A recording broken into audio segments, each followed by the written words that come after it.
30 feet before you'd bounce off that ledge there.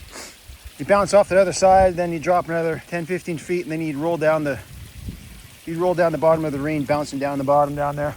So you don't want to slip and fall.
I didn't have a camera in a very good spot there.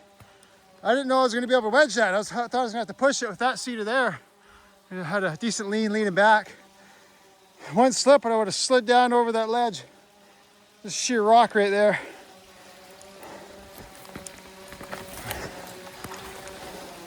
The yellow cedar, and that's a fir. There's that, it's like a 100-foot drop. Yeah, it's a long ways down. And the line, the bottom line goes right across the ravine here. How am I supposed to bucket if I bridge it, right? I don't know what they're thinking. Yeah, but I got to pocket a whole bunch of big ones, right? Oh, decent sized cedars right here. So that's why I cut this stump high, because, oh, there's someone on radio. Okay, nothing. Yeah, so I'll cut this stump high. I'll cut that one down to hold wood up, because if it goes below this stump, it's gonna go, well, I got that one, we'll stop it, but it won't be safe to buck, and it might go shooting off down over the ledge there, because there's a, right on the bottom line, the bottom line is right on a ledge, drops off down to the other part of the block. It's the same block down there, it's just a little pocket along the bluff here that they ribboned out.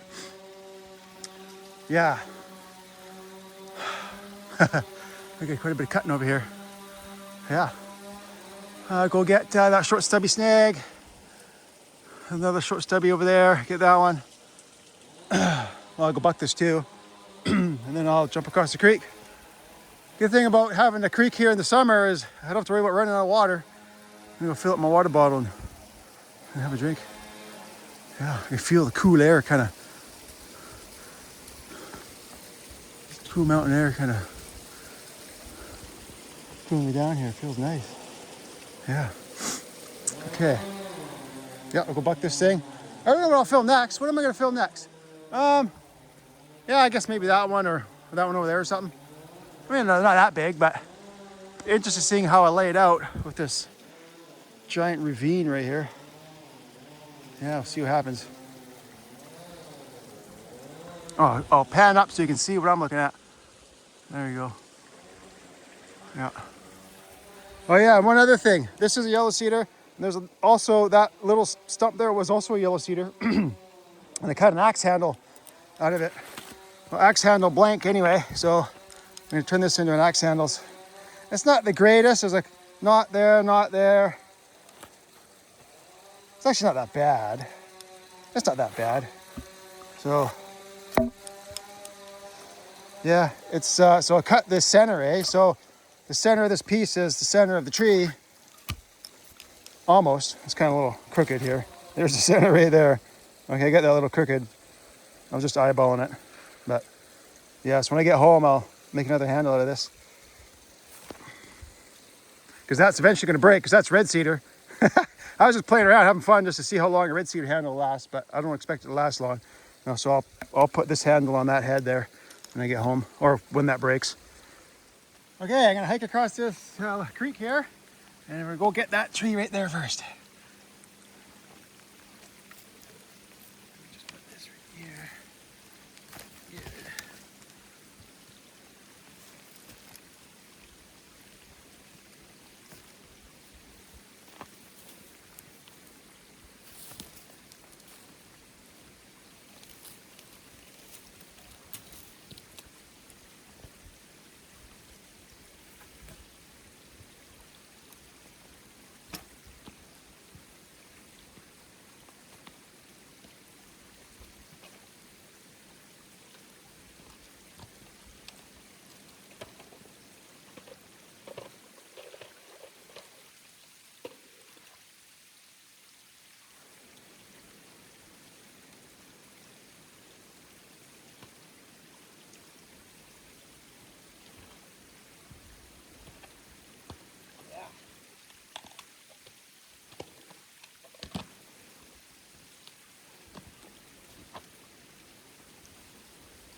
There's a stump. It was kind of limb tied a little bit in that hemlock. It's kind of stuck there a little bit. And then to get to the far side, this tree was in the way, so I had to cut a little window out, a little section, so I get my power head in there, reach that far side.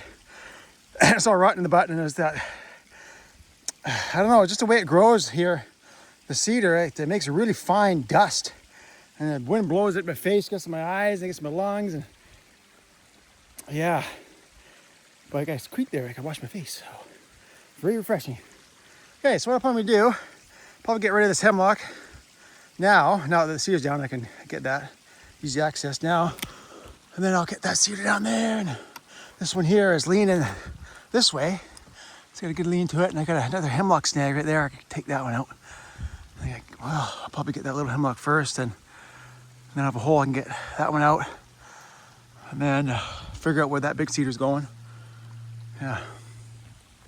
Okay, well, I'll turn the camera back on here in a little bit. Okay, so my next tree, this one's right on the edge of the bluff. So you don't want to slip and fall.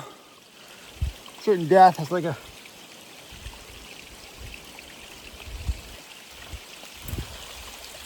I can't even see the bottom.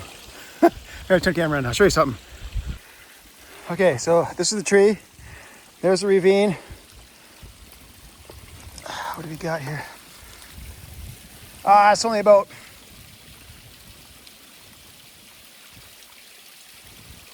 30 feet before you'd bounce off that ledge there. You bounce off the other side, then you drop another 10, 15 feet, and then you'd roll down the bottom of the ravine, bouncing down the bottom down there.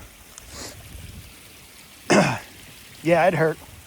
Anyway, so here's a trick where if you're one slip and you're dead, and you got a little sapling that's growing, saplings growing around the tree, keep a couple of them tall like this, right? I just cut all the brush off.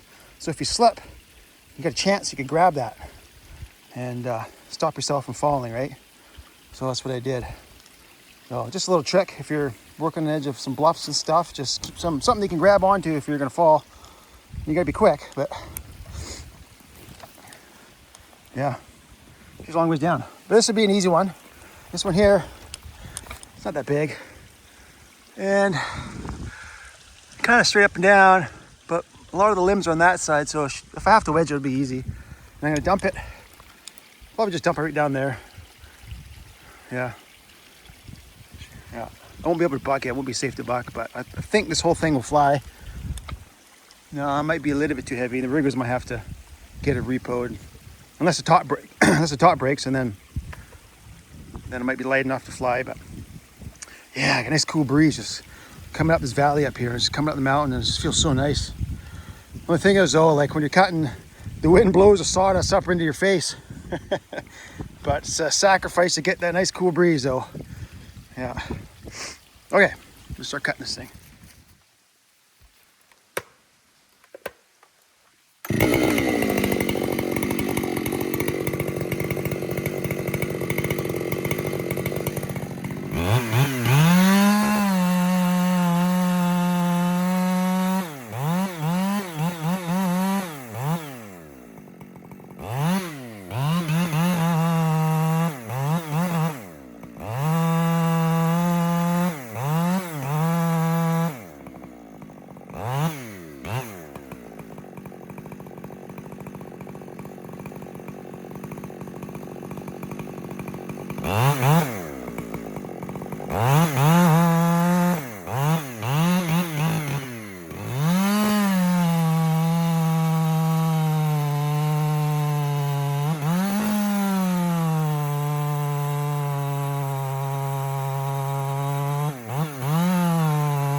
Oh yeah.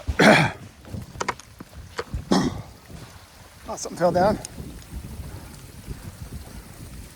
Wow, it's a long ways down. Yeah. Okay. Now, check out that big one there. Yeah. Okay, so there was the last tree. Here's my next tree. It's got a slight lean. It's kind of tough to tell because it's got a bit of a crook to it. Like it doesn't grow straight. It's got grows out like this, then it turns like that, and then it kind of goes straight again. But when I did the plumb bob with the axe, it seemed like it wanted to go that way. More of the way it was that way. But if I throw it that way, it's gonna go right across that ravine. It might smash to pieces, and I won't be able to block it even if it does save out. So I want to put her this way. It is across the line. The sideline's right there, but it'll save out a lot nicer. It'll won't save out at all there. It won't save out at all over there. It'll just get all smashed up. But I'll probably have to wedge it. So that's all right. I don't think it'll be too bad. But it better work because I don't have any pusher trees. Yeah, so.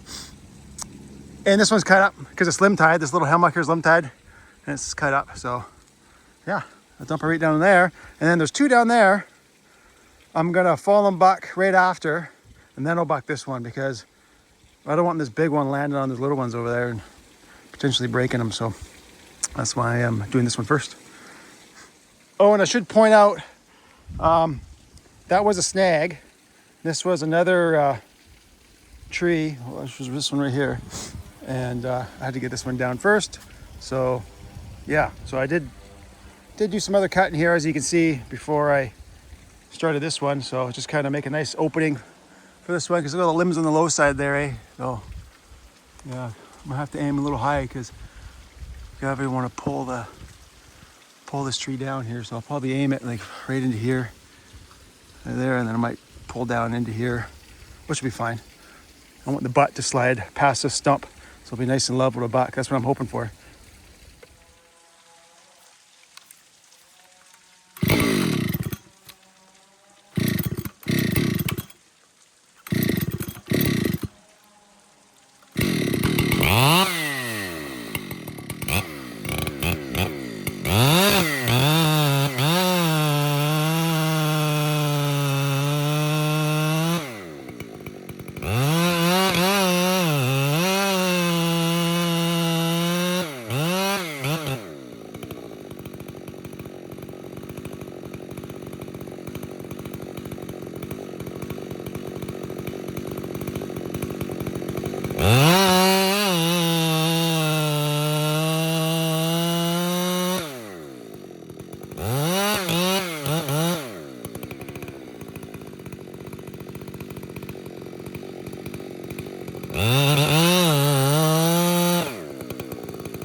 Yeah.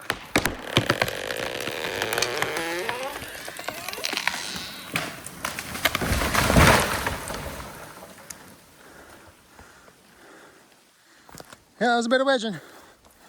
It was quite a bit of wedging there, but it's okay because, where's it? When you got the PowerWedge, it makes it a lot easier. Only get them, wedgeboss.ca. They're one of a kind wedge, eh? They got a thinner taper to them. They're 12.5 inches long, about 4 inches wide. And here's the tip. It comes like that. It's still narrow enough to get in the curve for your cut, but just add some more taper to the wedge, eh? You get a longer taper. It's more gradual, so you get better lifting power. It's easier to wedge. Yeah, and I designed it myself. I sell them. And woodboss.ca. And there has been some delays the last month because I shipped through Canada Post and there was a strike. But I think it's fine now. I think the strike's over. I'm not really sure what's going on. But the wife was saying that, yeah, there was a strike. I kind of post again because I remember there was one right before Christmas. There was a strike. So, yeah. So, and you guys ordered like, you know, a week or two ago or something like that. Might take a little longer because I ship it from my house, eh? So it's not like I got them in some Amazon warehouse or something. You get 2-day delivery. It's nothing like that. It's, you know, we get the order and then that evening we package it up and then we mail it the next morning. And if it's a weekend and we're out of town doing something, well, then we'll ship it on Monday. So you got to be patient. It's not, you know, we're not Amazon out here. We're not super fast delivery or anything like that. But it's the only place to get it is woodboss.ca. So if you guys do buy one, thanks. Thanks for buying a wedge. And you won't be disappointed. It's got some pretty good lifting power. So yeah. Anyways, I'll go buck that one. I didn't drop down like I figured I was gonna. But once I buck it, it'll be fine. I'll buck that one chunk there down. And then when I drop these ones, that one there will fly full length. I won't even need to buck that one, just limb and top it. That one, maybe, I'll have to measure it, but that one might fly full length too, actually. So it'll make it easy for me. I won't have to buck it, so it'll be nice, just limb and top. Yeah, and then once I get that done, I got 1, 2, 3, 4, 5 trees in this little pocket right here. And I got another cedar on the other side of the draw over there. Then I got that one over there. Yeah, I think that one's coming this way. I can't remember. And then after that, I'll be way up the hill. So, going pretty good right now. Yeah.